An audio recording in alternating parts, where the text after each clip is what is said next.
Доброе утро, друзья! В эфире «Утро Калмыкии» и с вами Даяна Лежигоряева.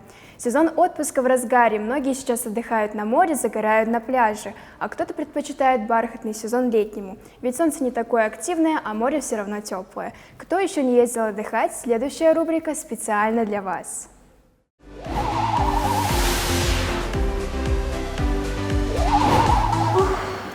Скучно.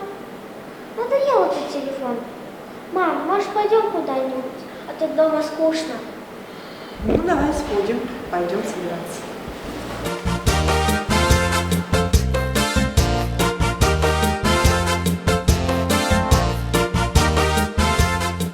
Лето – жаркая пора, и, естественно, спасение от высоких температур большинство ищет около воды.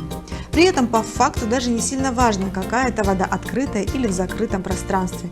Главное для родителей с детьми, чтобы в этом пространстве были водные горки и аттракционы. То есть одного лежака с зонтиком, как правило, недостаточно. Очень важно, чтобы детей было чем развлечь. И таких мест в городе несколько. В одном из таких аквапарков сейчас действует скидка. Если прийти утром с 10 до 12, входной билет будет стоить 300 рублей, а не 500, как ранее. Очень удобно, что в нашем жарком регионе появились аквапарки, и нам не нужно ездить в другие регионы.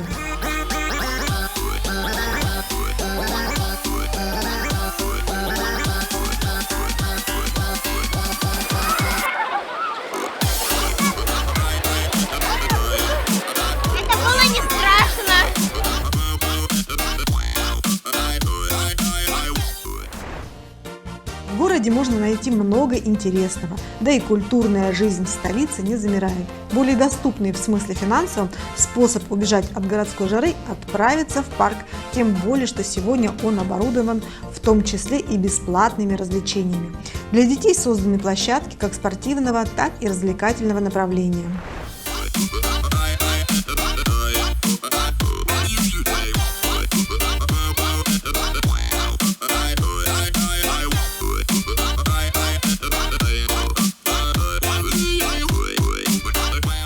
Для подросших детей есть возможность катания на роликах, скейтбордах, велосипедах, ну и, конечно, получить положительный заряд эмоций можно на аттракционах. Это далеко не все интересные места и события, которые есть в нашем городе. Это только то, что мы успели обойти за один день.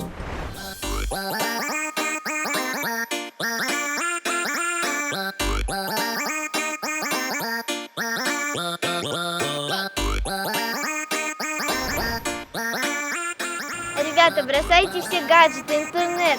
Вокруг столько всего интересного. Пусть это лето запомнится вам надолго. А чтобы чувствовать себя на пляже уверенно, нужно совсем немного. Буквально 5 минут утренних упражнений помогут вам держать свое тело в тонусе. Предлагаю присоединиться к ободряющей зарядке от наших фитнес-тренеров.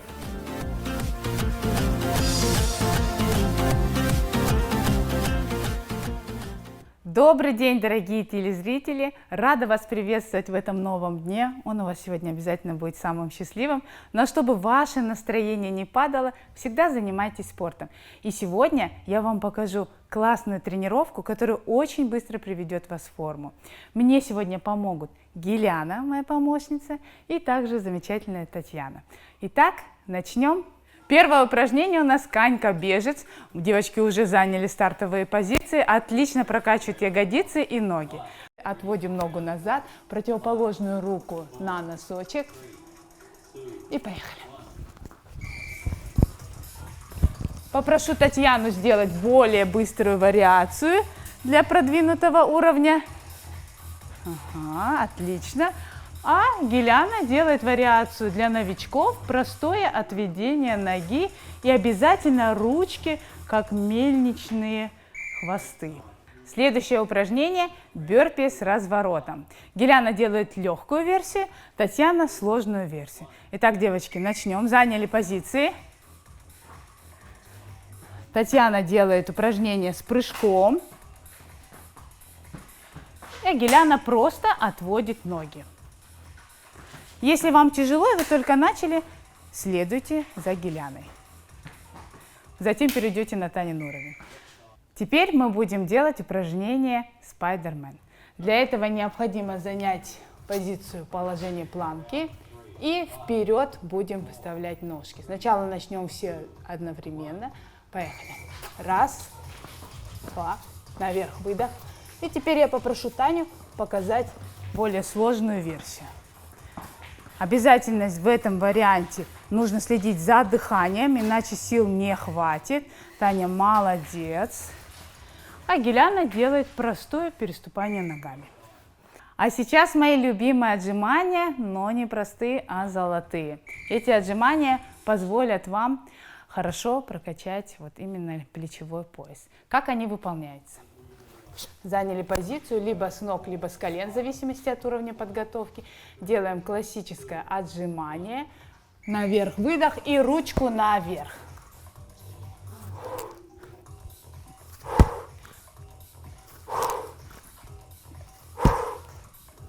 Видите, как мы дышим интенсивно? Это обязательно, потому что существует пластический обмен веществ. Вот как раз сейчас здесь он и задействован.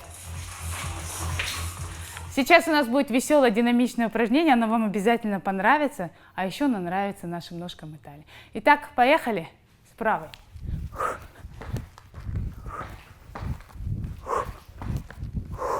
Обратите внимание, Гиляна выполняет это упражнение без прыжка.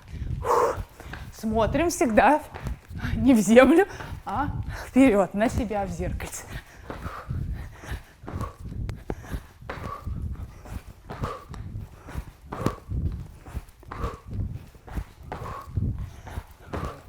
Следующее упражнение отлично прокачивает ягодичные мышцы, малые и большие. Исходное положение 4 точки опоры. И поднимаем правую ножку наверх, выдох. Смотрите, я надела утяжелители. Если у вас их нету, то можете взять гантели. Если у вас нет гантелей, то ничего страшного, выполняйте как Гиляна. Самое главное, ножку вы не ставите на пол, а именно вот в динамике такой. Чуть-чуть отдыхаем. И следующее, это просто на другую сторону. Прямая спинка.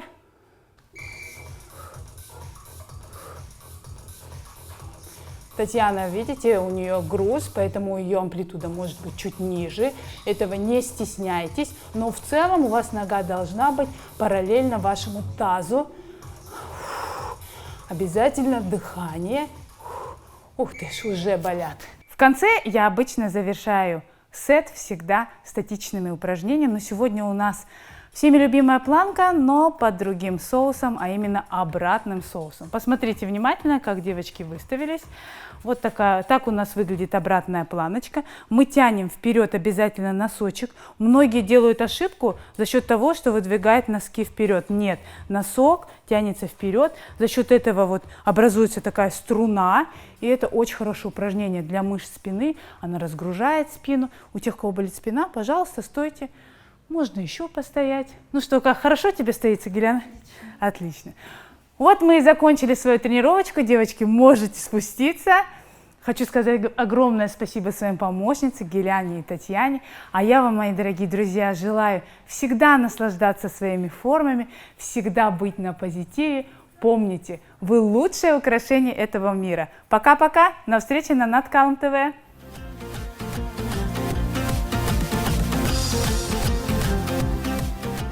Друзья, а мы продолжаем. Сегодня у нас в гостях старший тренер сборной России по греко-римской борьбе, заслуженный тренер России Басан Бактаев. Басан, здравствуйте. Здравствуйте, доброе утро. Басан, я вас поздравляю с бронзовой медалью. Расскажите, пожалуйста, сложно ли было добиться таких успехов? Конечно, сложно. Это Олимпийские игры. Они обычно проводятся раз в 4 года, но эта Олимпиада запомнится многим из-за пандемии, коронавируса. В условиях пандемии мы там тоже выступали, мы каждый день сдавали тесты, что на заключительном сборе мы, там, я не знаю, там около, наверное, 10 тестов сдали. И уже когда прилетели туда, в Японию, в Токио, мы каждое утро, каждый день сдавали тесты. Сложно, конечно, и эта Олимпиада, она, то есть, была не 4 года, а 5 лет. То есть в прошлом году ее перенесли на год. И, конечно, и спортсменам нашим, и тренерам, конечно, было сложно подготовиться, потому что очень многие готовились именно в прошлом году, и вот в прошлом году отменили, то есть это тоже как бы ожидание это было, и в этом году до конца не было известно, все-таки проведут эту Олимпиаду, не проведут, поэтому, конечно, сложности были, и еще раз повторюсь, эта Олимпиада, мне кажется, запомнится навсегда. Расскажите, пожалуйста, о Сергее Емелине, который завоевал эту бронзовую медаль. Как давно вы с ним работаете? Сергей Емелин сам с города Рузаевки, Мордовская республика Мордовии. С ним мы уже, наверное, на протяжении где-то 7 лет вместе в сборной команде. В 2018 году Сергей выиграл турнир Ивана Подубного, он в финале выиграл нашего земляка Мингиана Семенова. И тогда вот, именно тогда он отобрался на чемпионат Европы, который проходил в том году, в 2018 в Каспийске, в Республике Дагестан. И тогда Сергей вот заявил о себе, он выиграл тогда чемпионат Европы, и буквально там через 3 месяца после чемпионата Европы он уже стал чемпионом мира в 2018 году, это в Будапеште. В 2019 году на чемпионате Европы он стал 2-м, и на чемпионате мира в 2019 году был очень сложный чемпионат мира, он был лицензионный, то есть на нем разыгрывались лицензии именно на Олимпийские игры в Токио. И Сергей тогда уступил в финале уступил японцу, японскому спортсмену, японскому борцу Фумито, который сейчас на Олимпиаде, вот именно в Токио, он занял 2-е место. 1-е место, золотую медаль завоевал кубинец, спортсмен из Кубы, Санчес, которому Сергей как раз-таки проиграл в 1/4, на стадии 1/4 финала. Вы упомянули Мингиана Семенова. Скажите, вы будете продолжать работу с ним? Да, конечно, мы с Мингианом продолжаем также работать. Он сейчас готовится к новому сезону. В январе 2022 года уже, получается, у нас уже запланирован чемпионат России. И вот Мингиан уже готовится к этому чемпионату России. То есть, да, получилось, что он не попал в этом году на Олимпийские игры, именно в состав, который поехал на Олимпиаду. Но он также тренируется, он также хочет также занимать первые места, поэтому я знаю, что он сейчас каждый день тренируется и готовится к новому сезону. А было ли вам сложно психологически выступать на Олимпийских играх в Токио без флагов? Без флагов, без гимнов, конечно, еще раз я повторюсь, что эта Олимпиада запомнится не только из-за пандемии, а еще вот, конечно, что сборная России выступала не под своим флагом, без гимна. Конечно, чувствовалось что-то вот как-то не в своей тарелке, но просто я хочу сказать, что спортсмены, это Олимпийские игры, это мечта каждого спортсмена, там, ребенка каждого, и они столько лет идут к этому, и там, невзирая на трудности различные, столько пота, крови они проливают на ковре, там, на каких-то спортивных площадках, залах. Поэтому, конечно, для Олимпиады, для них это очень много что значит, и все они хотели выступить на этой Олимпиаде. Ну, раз получилось, что без гимна и без флагов, все равно спортсмены к этому готовились, столько шли, нельзя у них отнимать, мне кажется, эту мечту. То есть столько сил они отдали именно для попадания в олимпийский состав, на Олимпиаду. Пасан, я предлагаю вернуться к истокам. Расскажите, с чего начиналась ваша карьера спортсмена? Я родился в Экибуруле, начал борьбой заниматься 8 лет, пришел в секцию до своего первого тренера Геннадия Александровича Левинова и директор Экибурульской ДЮСШ был Кажуев Олег Дмитриевич. Это вот два человека, которым я всегда буду благодарен, потому что они мне привили любовь к этому виду спорта. научили азам. В 97 году, когда мне было 13 лет, меня пригласили в Московское училище Олимпийского резерва. Там уже учился мой брат старший Виктор. И вот в 13 лет я, поехал в Москву, и там уже пошли у меня результаты. Я выиграл первенство России по юношам, выиграл первенство Европы, потом первенство России среди молодежи выиграл, также первенство Европы среди молодежи выиграл. Мне присвоили звание мастер спорта международного класса. Но в 2003 году получилось, что я на сборах, мы готовились к первенству мира, я получил травму спины, и получилось так, что мне пришлось... Я выступил все-таки на этом первенстве мира, но с травмой выступал, поэтому выступил неудачно, и после этого я 2 года, получается, залечивал свою рану, не рану, а травму. И в 2006 году я выступил на чемпионате России, где в полуфинале, вернее, за 3-е место я проиграл будущему олимпийскому чемпиону Исламбеку Альбиеву. И в 2008 году я уже завершил спортивную карьеру, и сразу я вернулся домой, дома устроился в Министерство спорта и молодежной политики, здесь у нас в отдел спорта специалистом. 3 года я проработал здесь в Министерстве специалистом, и в 2011 году меня пригласили в молодежную сборную команду России тренером. Вот с 2011 по 2013 год я, получается, работал в молодежной сборной команде.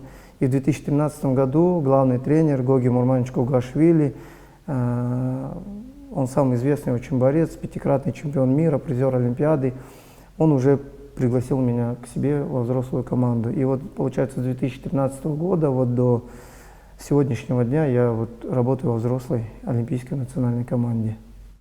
Байсанка, было ли вам тяжело оставить карьеру профессионального спортсмена? Было, конечно, тяжело, была какая-то, наверное, недосказанность в спорте, потому что я мечтал всегда там стать чемпионом мира, попасть там на Олимпийские игры. Конечно, это вот, я уже много говорил, что это мечта, наверное, любого ребенка. И было непросто, конечно, завершить спортивную карьеру, но когда я завершил спортивную карьеру, то есть от спорта я никуда не ушел, и я тогда прям задался с целью именно тот путь, который я прошел, через какие, наверное, ошибки, может быть, я проходил. То есть это все в наших уже ребятах, наших спортсменов. Конечно, хотелось, был ориентирован все-таки на нашу республику, чтобы здесь нашим ребятам помочь достичь высот, которых не достиг я сам, которых хотел. И поэтому я вот, то есть осознанно шел я тренером, и мне хотелось это тренировать, и я ни о чем не жалею, Получилось так, что я и сейчас тоже я, конечно, работаю в сборной команде России, но я также и работаю у нас в Академии борьбы имени Тульвовича Балдашинова. Я также, когда приезжаю со сборов, также стараюсь помогать здесь нашим ребятам.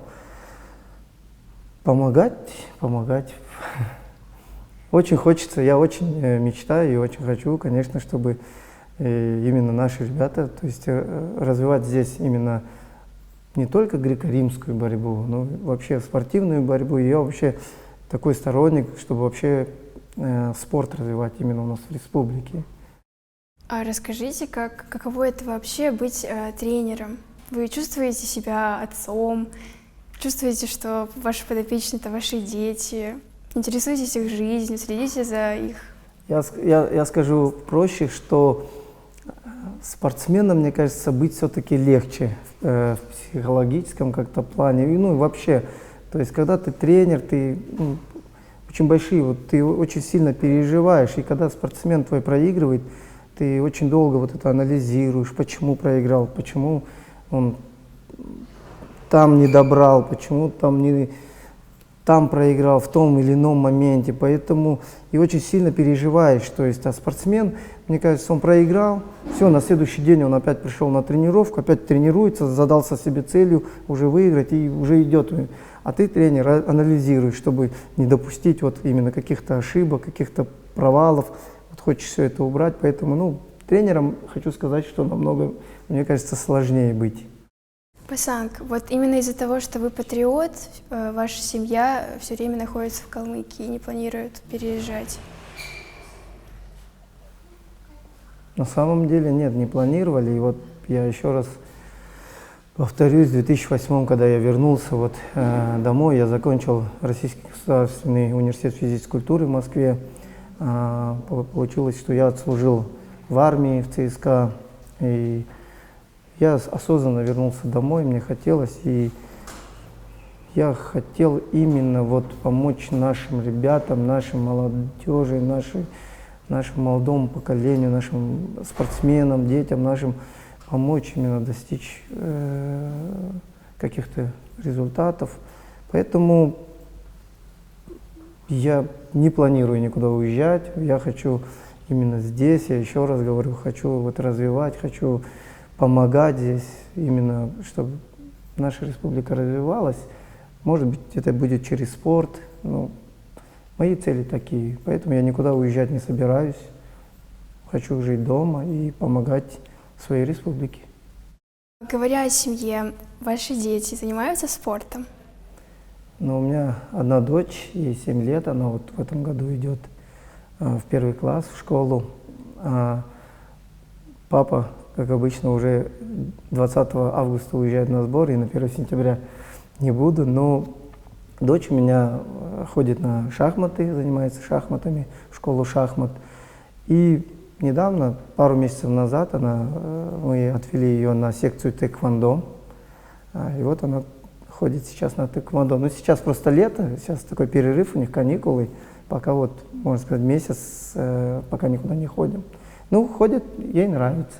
Ходит, занимается. Я считаю, что все равно для развития надо каким-то видом спорта заниматься ребенка, а там уже в дальнейшем он уже сам должен выбирать, надо ему заниматься. Вот я благодарен родителям, потому что они никогда не были против моих или брата занятием спортом, то есть они всегда поддерживали меня в этом направлении, нас поддерживали, и поэтому им большая благодарность. То есть даже когда пригласили в Московское училище Олимпийского резерва, мне было там 13 лет, мне кажется, не каждый родитель отдаст ребенка в 13 лет в Москву, то есть получается без родительского какого-то контроля. Они подошли, спросили: ты хочешь туда ехать? А там уже учился мой брат, и я очень хотел туда ехать, я сказал: да, хочу. Мне сказали: все, Басанг, значит, ты едешь в училище, ну, в Москву. Когда вы прилетели в Элисту, в аэропорту вас встречали много-много ребят из Калмыкии, из Академии борьбы. Можете рассказать, есть ли из них какие-то перспективные ребята, у которых большое будущее? Да, конечно, есть. Но я хотел, конечно, огромное спасибо всем сказать за встречу. И вообще хотел всех жителей республики поблагодарить вообще за то, что болели, переживали за меня, именно вот за Сергея Емелина, так как я его курировал на Олимпийских играх. Всем огромное спасибо, на самом деле очень чувствовалась поддержка, вот это, очень много поздравлений было, поэтому всем огромное спасибо. А насчет перспективных ребят, конечно, у нас есть перспективные ребята, у нас, я расскажу вот как бы какие у нас были результаты в этом году именно в греко-римской борьбе. У нас по младшим юношам, это там до 15 лет, до 16 лет, мальчик выиграл первенство России, ездил на первенство Европы. По старшим юношам, вот наш мальчик, недавно его встречали, он приезжал, Валерий Мангутов, он тоже выиграл первенство России и выиграл первенство мира. И уже по юниорам, это получается до 20 лет, у нас тоже в этом году Равдан Джуджинов выиграл первенство России, выиграл спартакиаду молодежи России, ездил на первенство Европы, но обидно уступил в первом круге. Но это был его дебют на международной арене. И вот совсем скоро, 20 августа, в городе Уфе состоится первенство мира среди молодежи. И вот Равдан, хочу сказать, что он сейчас находится там на сборе, и у него есть все шансы попасть именно в состав команды и участвовать вот на первенстве мира в Уфе. Поэтому результаты сами говорят о том, что у нас есть перспективные ребята, у нас есть перспектива хорошая. Теперь поговорим немножко о планах. Вы сказали, что 20 августа вы уезжаете на сборы. Что это будут за сборы, к чему будете готовиться? Скажу так, что Олимпийские игры уже закончились, и уже, наступил новый день, и уже надо готовиться уже к новому сезону. То есть следующие Олимпийские игры, получается, через 3 года. То есть не через 4, как обычно, да, уже через 3 года. То есть время очень быстро пролетит, и мы уже будем готовиться именно к 2024 году, к Олимпийским играм в Париже. Ну, сейчас ближайшие планы: 20 августа я уезжаю на сборы. У нас идет подготовка к чемпионату мира. У нас в октябре запланирован чемпионат мира, будет в Осло, в Норвегии. Поэтому мы уже готовимся туда. То есть нету времени на отдых, на что-то. То есть все. Олимпиада закончилась, забыли. Начинаем новую подготовку, новый цикл, новый сезон. Сборы проходят в разных городах, поэтому вы много путешествуете. Остается ли время у вас для экскурсий, прогулок по другим городам, странам?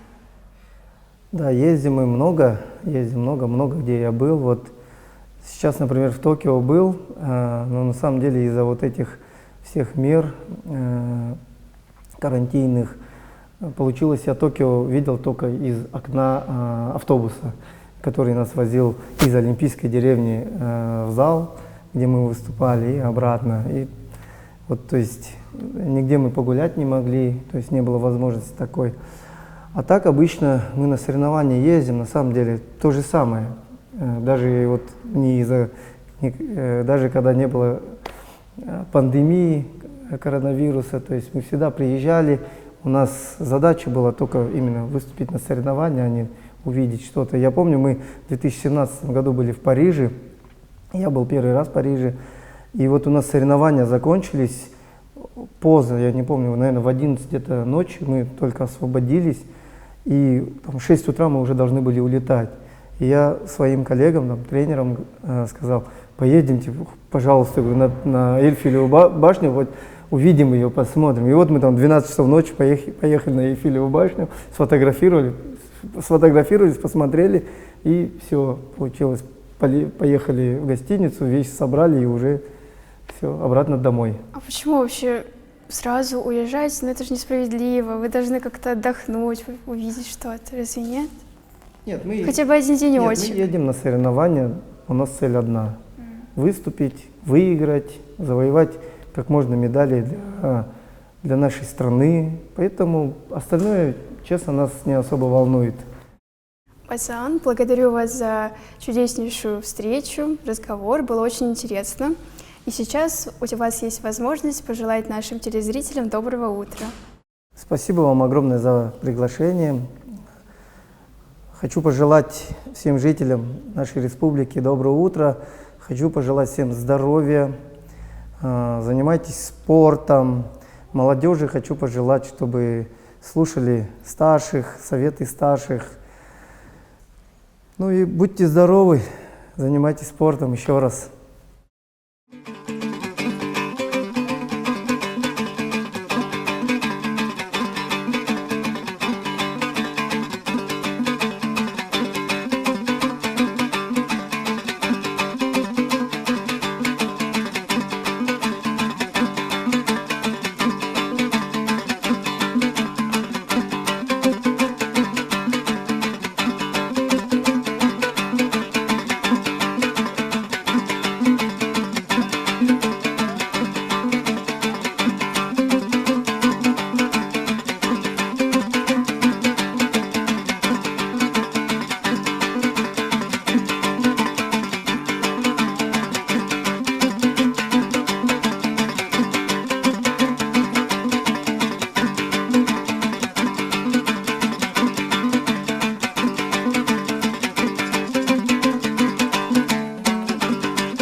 Друзья, это «Утро Калмыкии», и мы продолжаем свой эфир.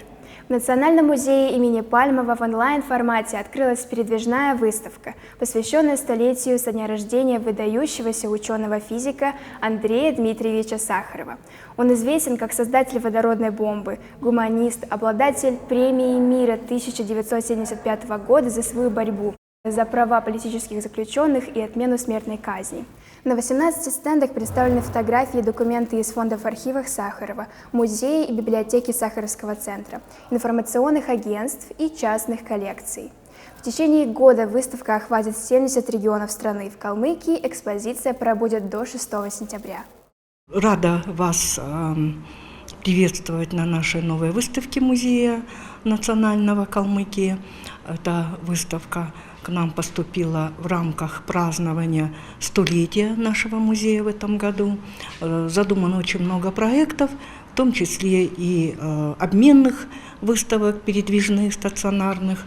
Вот одна из выставок как раз эта, которую я вам представляю, выставка, посвященная жизни и творчеству выдающегося ученого-физика Андрея Дмитриевича Сахарова, лауреата Нобелевской премии мира 1975 года. Выставка очень интересна тем, что она представляет не только биографию, историю жизни, научных открытий Андрея Дмитриевича Сахарова, но мы и здесь прослеживаем интересные этапы истории и нашего государства.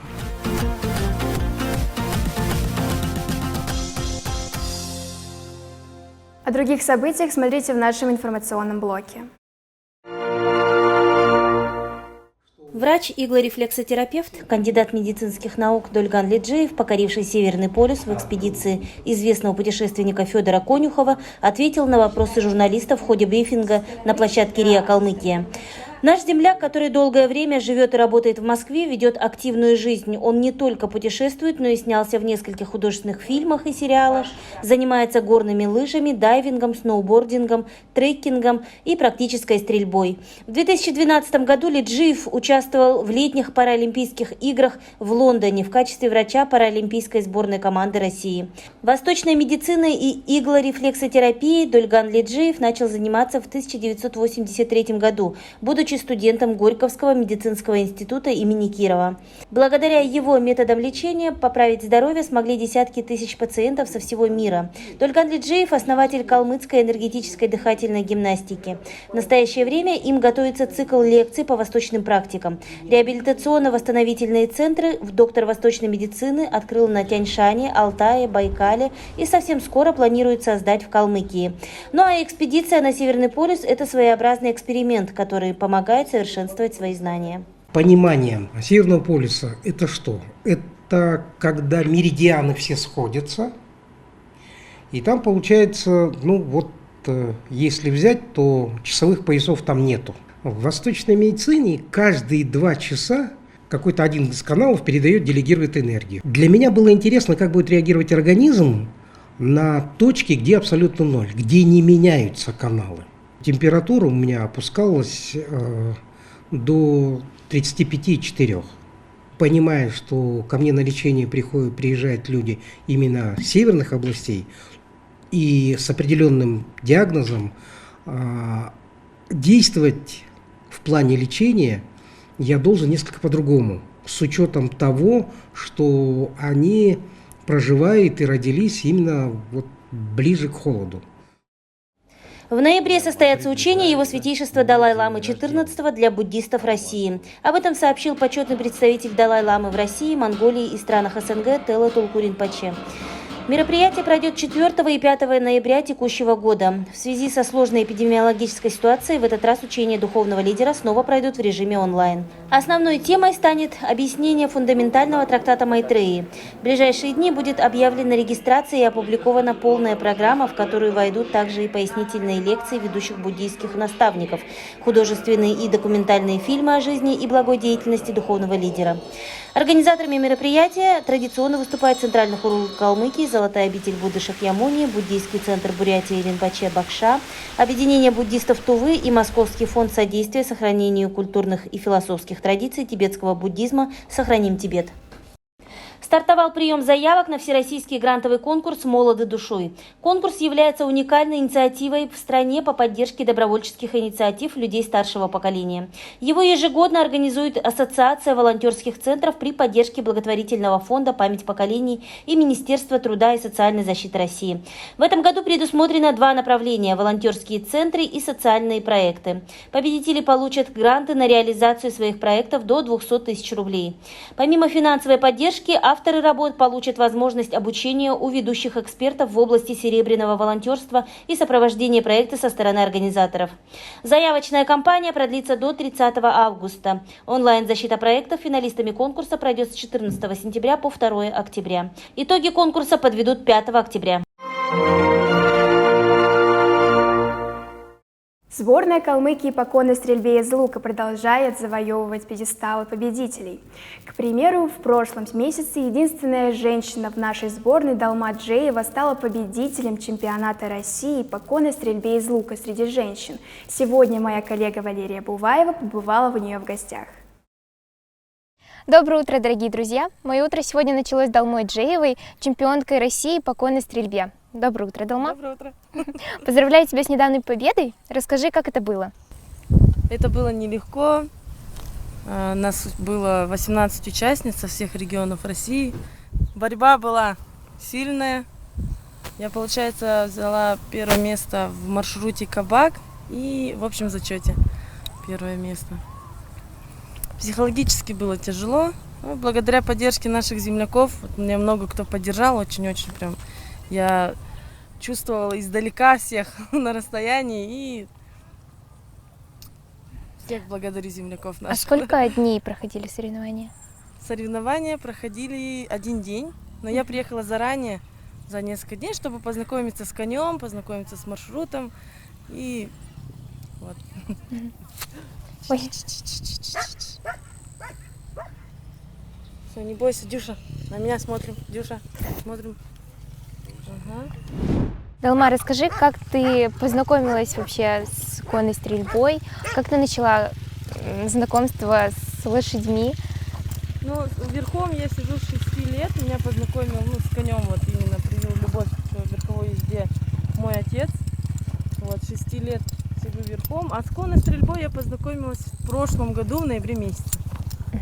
Как так произошло? Где ты увидела? Ну, в Инстаграме со мной связался Морозов, у него есть свой клуб конной стрельбы в Москве. Задал мне вопрос такой, то что, почему ты не занимаешься верховой, конной стрельбой? У вас же есть это в Калмыкии. Я об этом не знала. Он скинул данные моего тренера Оладаева Хонгра, и я вот написала дядь Хоне, мы списались, и я влюбилась в конную стрельбу из лука. Расскажи про соревнования.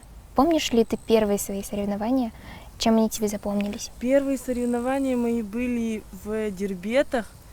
Это поселок Икибухус, именно вот на ферме у дяди Хони, тренера нашего. Это был зимний кубок, это были самые первые соревнования в Республике Калмыкия. Но там вообще в конном спорте нет гендерных различий. Но там вот сделали мужчины, отдельно женщины. И тогда вот в зимнем кубке я взяла тоже первое место. У нас всего было 2 девушки. А расскажи, почему не офисная работа, а именно лошади, простор? Я работала 1 год в Большом Царыне в школе педагогом физической культуры. И я поняла, что мне хочется, у меня очень много энергии во мне. И прям очень хочется двигаться побольше, да, там. А в школе там больше бумажная работа, журналы, там документация. Я поняла, что это не мое. И вот, а именно вот работа с лошадьми, она прям, не знаю, я становлюсь счастливой, когда я больше двигаюсь, больше занимаюсь, там, может быть, поэтому. А ты, получается, училась на преподавателя, да? Да, я отучилась на педагога физической культуры и сейчас получаю 2-е высшее образование. Тоже педагогическое. Тебе это как-то помогает в работе? Конечно, в работе мне это очень помогает, потому что я работаю не только со взрослыми людьми, но и с детьми. И это нужно уметь объяснять. Ко мне, считай, приходят люди на обучение верховой езды. Надо вот уметь объяснять их, как тренировать, получается. И мне это очень помогает. Именно контакт с людьми, именно общение вот с людьми.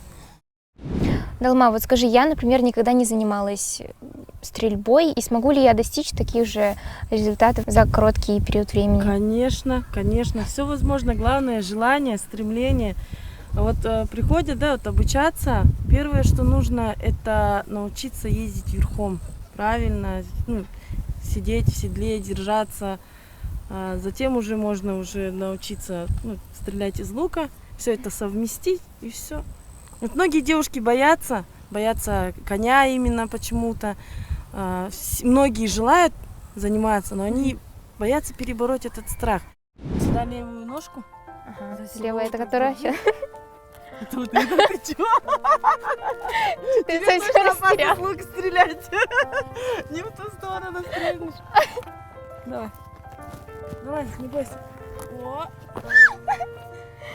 Вторую ногу нашла? Нет. Ага. Ого. Мне держаться... Мне страшно.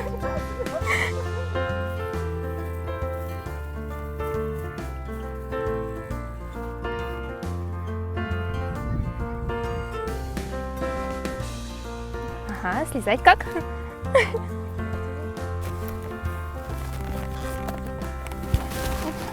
Слезать легче, чем залазить.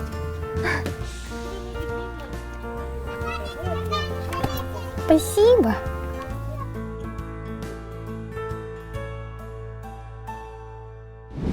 Ты занимаешься с каким-то определенным конем? Нет, но есть обученные, специально обученные лошади. Их специально обучают, чтобы они не боялись лука, стрел, выстрелов. А так, тренируюсь, допустим, не с определенным конем, нет, нужно наоборот, который вот есть специально, да, обученный, на каждом пробовать тренироваться, потому что, когда приезжаешь в Москву на соревнования, там тебе дают коня, вот тебе дали коня, все. А есть любимчики у тебя? Из лошадей? Да. Не, они все для меня любимые, я всех люблю, неважно какой конь. Как найти подход к коню? Но самое главное, не надо бояться. У Они коней вот чувствуют? есть, да, интуитивная связь такая. Если человек боится, нервничает, конь тоже начинает бояться, нервничать. Потому что конь понимает, что человек ему не доверяет. И конь тоже начинает не доверять человеку. Вот ты сказала то, что на соревнованиях вам выдают коней. Как проходят соревнования? Ну вот, когда были соревнования, я приехала за несколько дней. Там мне дали коня. Почему нужно за несколько дней приехать, чтобы познакомиться с конем? Так сразу не получится сесть и поехать. Нужно познакомиться с ним, понять его, чтобы он тоже привык к тебе. И, соответственно, аренда коня это получается. Ты приезжаешь, ты платишь за коня. Расскажи, у тебя есть хобби помимо лошадей и стрельбы? Хобби есть, да, я шью вещи. Я отучилась на шитье, шью вещи. Также отучилась на мастера маникюра. Делаю маникюр, приходят ко мне девушки. Вот сейчас я сделала льготный день, он будет всегда. Вот, если многодетные мамы, чтобы они приходили и делали маникюр бесплатно. Интересно, это очень круто. А спорт? Занимаешься спортом? Ну, кроме конной стрельбы на данный момент нет. А так, по студенчеству, когда я еще в Санкт-Петербурге училась, я ходила на смешанные единоборства. У меня тренер был Опинов Хонгар, я благодарна ему очень, многому меня научил. Затем я приехала в Калмыкию, тренировалась в клубе Кимура, ходила на грэпплинг. Тренер был Ларри, тоже благодарна, многому тоже научил. Далма, вот получается, ты шьешь вещи, ты можешь шить себе костюм, ты занималась единоборствами, тебе удобно сидеть в седле, это помогает тебе. Ты, получается, стремилась и шла к этому всю жизнь? Ну, получается, что да, потому что мои занятия именно смешанными единоборствами, они помогают мне держаться в седле, это нужны крепкие ноги, натягивать лук, это крепкие мышцы спины, и получается, что так. Спасибо большое за беседу. Я очень рада была с тобой познакомиться. Ты такой разносторонний человек. У тебя есть возможность пожелать нашим телезрителям доброго утра. Доброе утро, дорогие друзья! Я желаю всем хорошего дня, продуктивного, хорошего настроения. Верьте в себя, в свои силы, занимайтесь спортом, любите родных.